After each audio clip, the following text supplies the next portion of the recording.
And oh, there's the ad.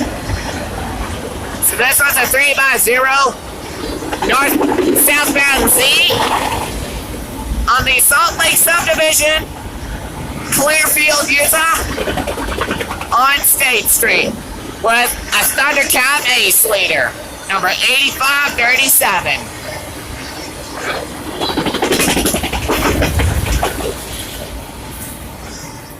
And he's rolling down the rails at like 60 miles per hour or something like that. Oh boy, he's rolling with 3 engines on the point with a TC Ace leader.